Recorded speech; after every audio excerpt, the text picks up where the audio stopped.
And Israeli legislators have approved a bill to establish a special tribunal with the power to impose the death penalty on Palestinians accused of involvement in the Hamas-led attacks of October 7, 2023.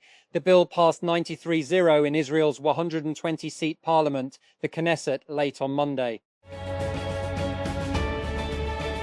That the United States has announced its latest release of emergency oil stockpiles in coordination with the International Energy Agency, IEA. The U.S. Department of Energy said on Monday that it had begun transferring 53.3 million barrels from the Strategic Petroleum Reserve after awarding contracts to 9 companies under its Emergency Exchange Program. That the public broadcasters for Spain, Ireland and Slovenia said on Monday they will not show the 70th anniversary Eurovision Song Contest this week as they boycott the TV extravaganza over Israel's participation. The 3 countries, along with the Netherlands and Iceland, pulled out of this year's event in Vienna, which kicks off on Tuesday and culminates in Saturday's grand final. And ever felt like mosquitoes bite you while ignoring everyone else? Scientists are now making progress in deciphering the complex chemical cocktail that makes particular people more enticing to these disease-spreading bloodsuckers.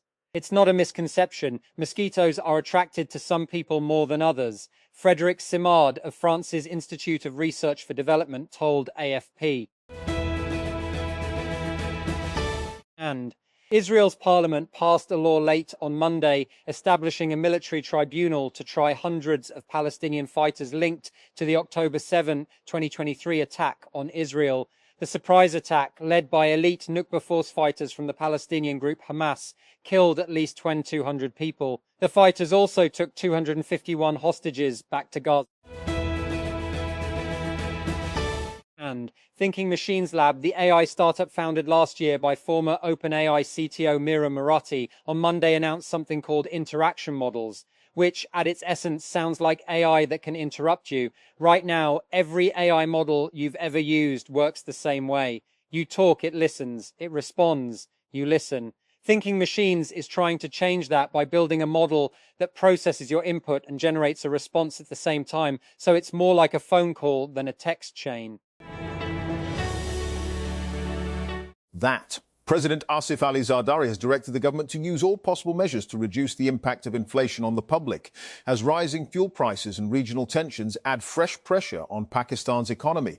The directive came during a meeting with Prime Minister Shehbaz Sharif at Aiwan-e Sada, where senior officials, including Deputy Prime Minister and Foreign Minister Ishaq Dar, National Assembly Speaker Ayaz Satik, Interior Minister Mohsin Naqvi and Law Minister Azam Nazir Tara, were also present.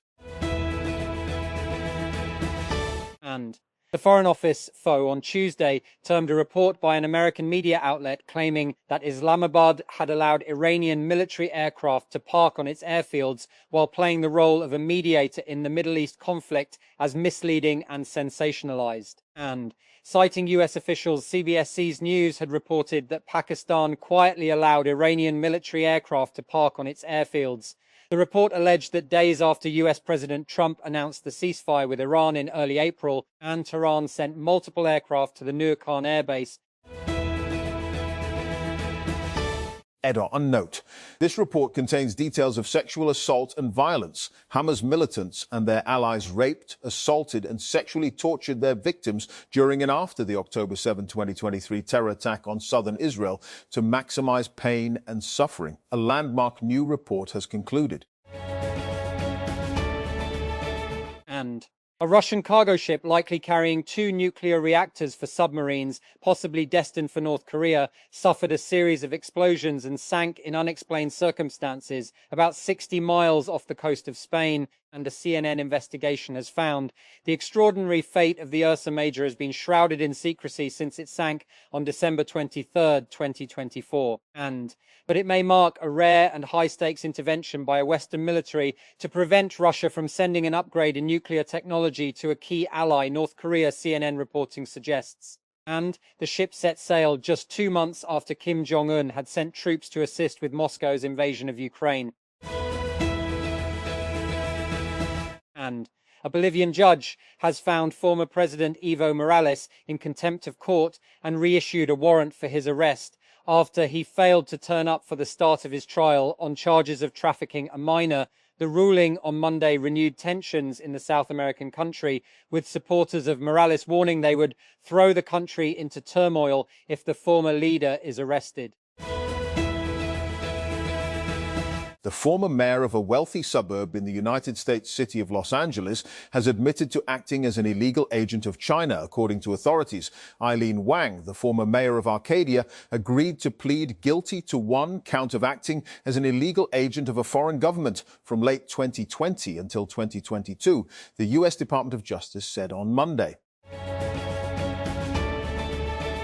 And Pakistan has assured the International Monetary Fund that it will strengthen interagency data sharing and tighten oversight of trade-based transactions after an inquiry found that nearly ours and 70 billion may have been laundered through over-invoiced solar panel imports. And Prime Minister Shehbaz Sharif has set up a supervisory committee to monitor disciplinary action against officials accused of failing to detect and stop the alleged scheme, according to a government notification.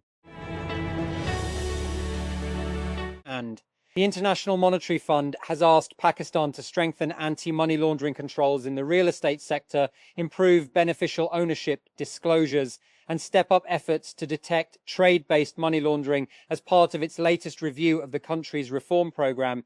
The push came as the IMF approved the release of the next $1.1 billion tranche for Pakistan under the Extended Fund Facility.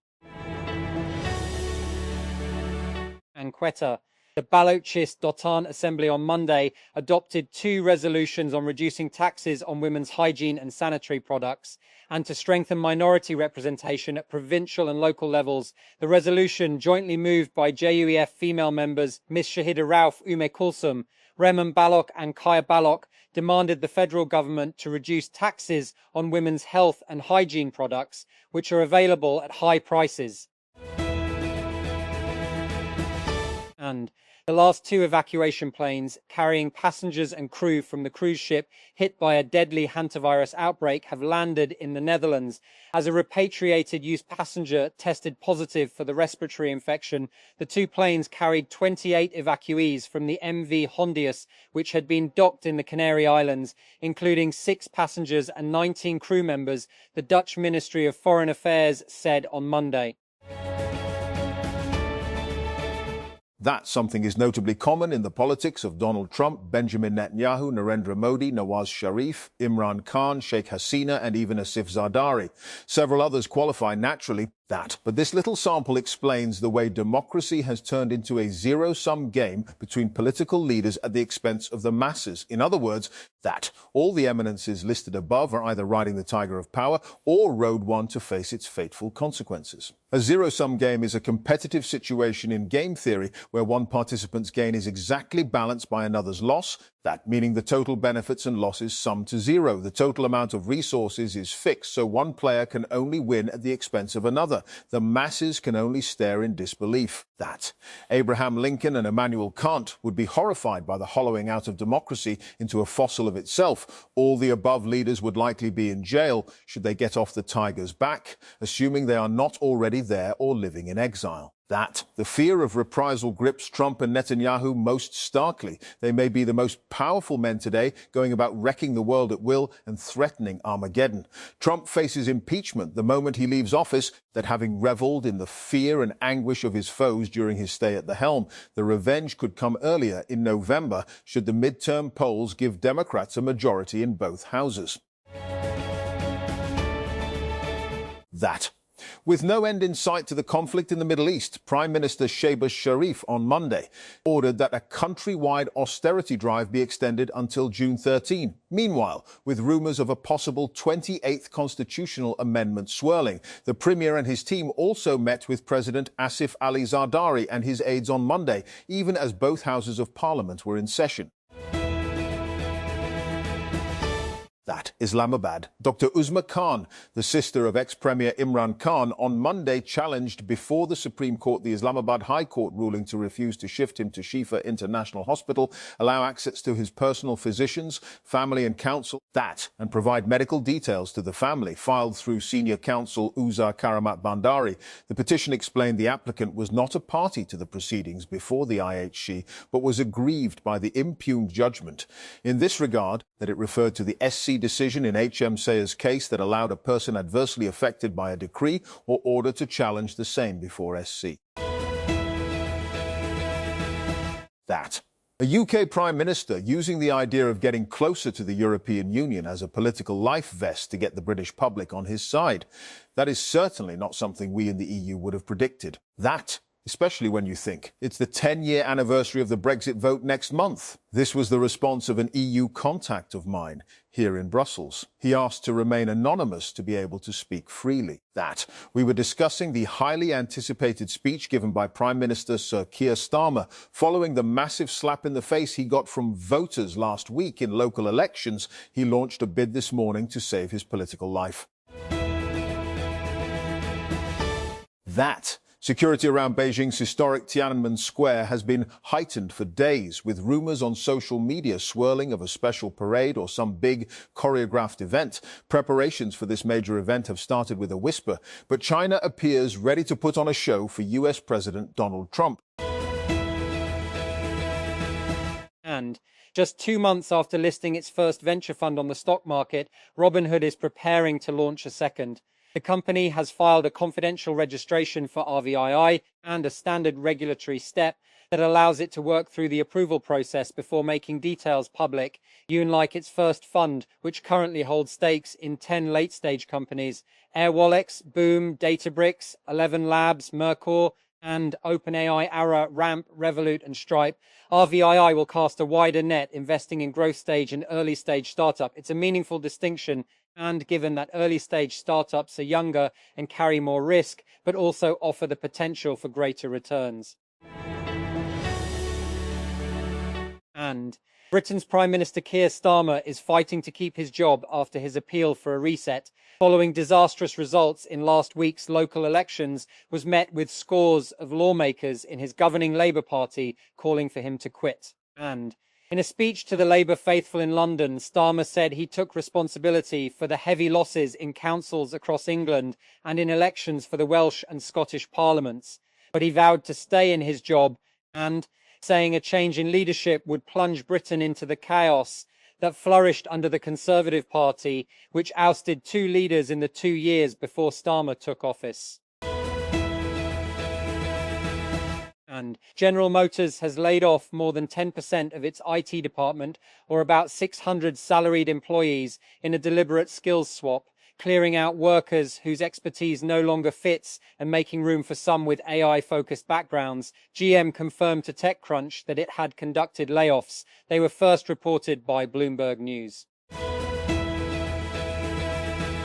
And South African President Cyril Ramaphosa says he will legally challenge a report that has paved the way for Parliament to consider impeachment proceedings against him over the theft of large sums of cash from his private farm.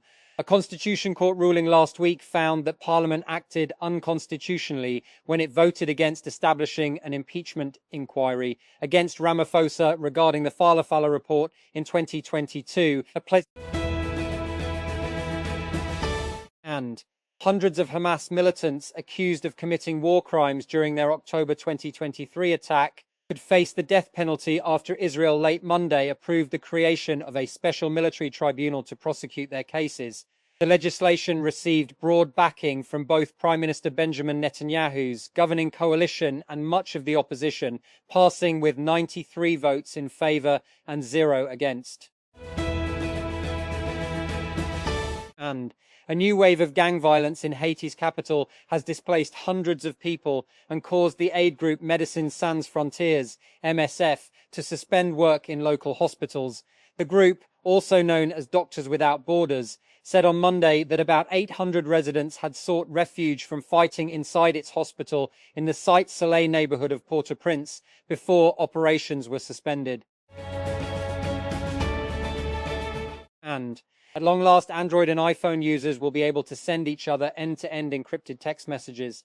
On Monday, and end-to-end encrypted messaging is starting to roll out in beta for conversations between iPhone and Android users running the most up-to-date software. And end-to-end encrypted E2E messaging is an important privacy feature that makes users far less susceptible to surveillance by hackers, governments, or the companies that make these communication platforms. And when these messages are sent between devices, they're encrypted while in transit, making it near impossible for anyone else to intercept and read the message. But until now, messages sent between iPhone and Android devices could not be end-to-end encrypted E2EE, even though iMessage has been encrypted since its launch in 2011, and Android users have been able to communicate among themselves via E2E since 2021. And Spanish teenage superstar Lamine Yamal has garnered praise from football fans for expressing solidarity with Palestine. During Barcelona's celebrations for winning the La Liga title, in several clips widely shared online Monday, the 18-year-old could be seen waving a Palestinian flag from inside an open-top bus to cheers from jubilant crowds. And the European Union and United Kingdom have imposed sanctions on Russian institutions and officials accused of systematically deporting and indoctrinating Ukrainian children. The EU announced measures against 23 state institutions and individuals on Monday. Britain simultaneously unveiled a broader package targeting 84 people and entities, roughly a third of them linked to what was described as Russia's campaign to forcibly deport and militarize Ukrainian children.